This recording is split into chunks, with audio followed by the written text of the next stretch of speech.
અમદાવાદના નોબેલ નગરમાંથી 8 કરોડની કિંમતનો 22 કિલોથી વધુનો હાઇબ્રિડ ગાંજો ઝડપાયો. અમદાવાદ શહેરની વિશેષ સંચાલન શાખા દ્વારા સરદારનગરના નોબેલનગર વિસ્તારમાં બાતમીના આધારે દરોડા પાડીને આંતરરાજ્ય નશીલા પદાર્થનો વ્યવસાય સાથે સંકળાયેલી સિન્ડિકેટનો પર્દાફાશ કરવામાં આવ્યો છે. આ સફળ કામગીરી દરમિયાન પોલીસ દ્વારા અંદાજે 22.780 કિલોગ્રામ અત્યાધુનિક સંકરિત હાઇબ્રિડ ગાંજો જપ્ત કરવામાં આવ્યો છે, જેની બજાર કિંમત આશરે 8 કરોડ રૂપિયા આંકવામાં આવી રહી છે. આ ઘટનામાં પોલીસે એક મહિલા સહિત 2 વ્યક્તિઓની ધરપકડ કરી છે અને તેમની સામે નશીલા પદાર્થોના પ્રતિબંધિત ધારા હેઠળ ગુનો નોંધી કાયદેસરની તપાસ તેજ બનાવી છે. પ્રાથમિક તપાસમાં બહાર આવેલી વિગતો અનુસાર આ ગુનાહિત ટોળકી રાજસ્થાનના યુવકોને આર્થિક લાલચ આપી નશીલા પદાર્થોની હેરાફેરી માટે વાહક તરીકે ઉપયોગ કરતી હતી. આ હાઇબ્રિડ ગાંજાનો જથ્થો આંતરરાષ્ટ્રીય સ્તરે જોડાયેલી પૂરતી શૃંખલાના ભાગ હોવાનું પણ સામે આવ્યું છે, જે અત્યંત ગંભીર બાબત ગણાય છે. પોલીસની તપાસમાં જાણવા મળ્યું છે કે આ નેટવર્ક અત્યંત વ્યવસ્થિત રીતે ચાલતું હતું, જેમાં માલના સંગ્રહથી લઈ તેના વિતરણ સુધીની કડીઓ અન્ય રાજ્યો સાથે પણ સીધી રીતે જોડાયેલી છે.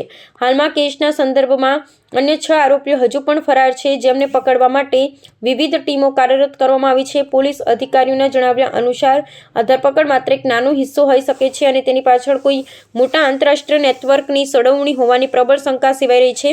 આગામી દિવસોમાં આરોપીઓની પૂછપરછ દરમિયાન નશીલા પદાર્થોના વેચાણ, હેરાફેરીના અન્ય મોટા સ્થાનો તેમજ સડોવાયેલા અન્ય સૂત્રધાર વિશે મહત્વના ખુલાસા થવાની પૂરી શક્યતા છે. અમદાવાદ શહેરમાં ડ્રગ્સની પ્રવૃત્તિને નેસ્ત નાબૂદ કરવા માટે પોલીસ કમિશનર સાહેબ શ્રી, જોઈન્ટ પોલીસ કમિશનર સાહેબ શ્રી તથા નાયબ પોલીસ કમિશનર સાહેબ શ્રીએ સૂચનાઓ કરેલી.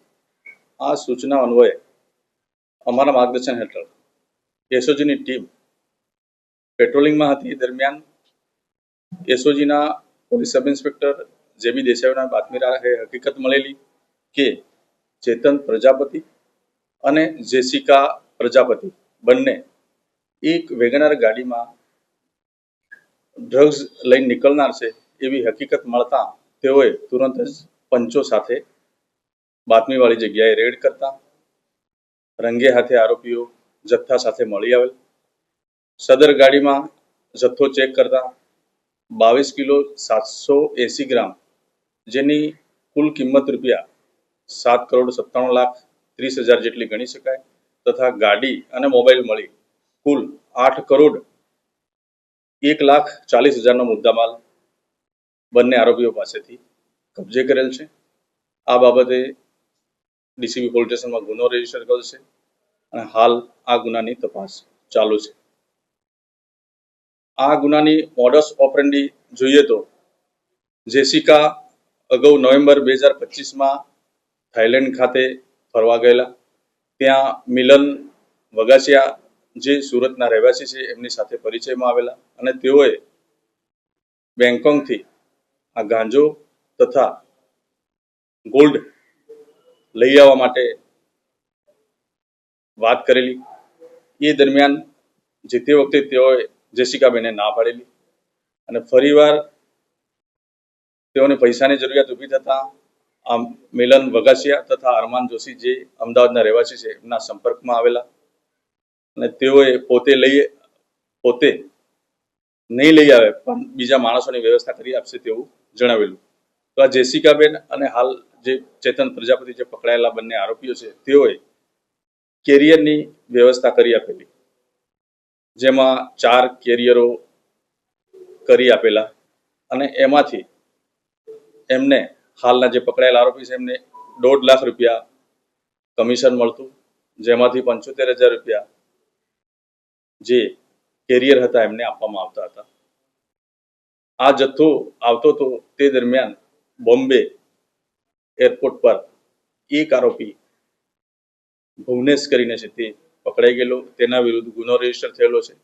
હાલ માહિતી મુજબ તે જેલમાં છે અને બાકીના 3 આરોપીઓ એબ્સ્કોન્ડર છે.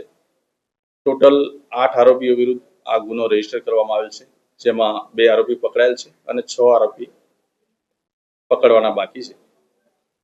સર, જે તપાસની પર સામે આવ્યું છે કે જેસિકા એવું ડીલ કરી કે જે જેલમાં છે એને છોડવા માટે વેચવા માટે નીકળ્યા એવી પણ ફરિયાદમાં તપાસ દરમિયાન એવું જણાયેલ છે કે જે જથ્થો જાન્યુઆરી 2026માં લઈ આવેલ હતા, એક આરોપી જે તે વખતે બોમ્બે પકડાઈ ગયેલો છે, એ મિલન વગાસિયા તથા અરમાન જોશી છોડાવી આપે તો આ મુદ્દામાલ આપશે એવી કન્ડિશન થયેલી.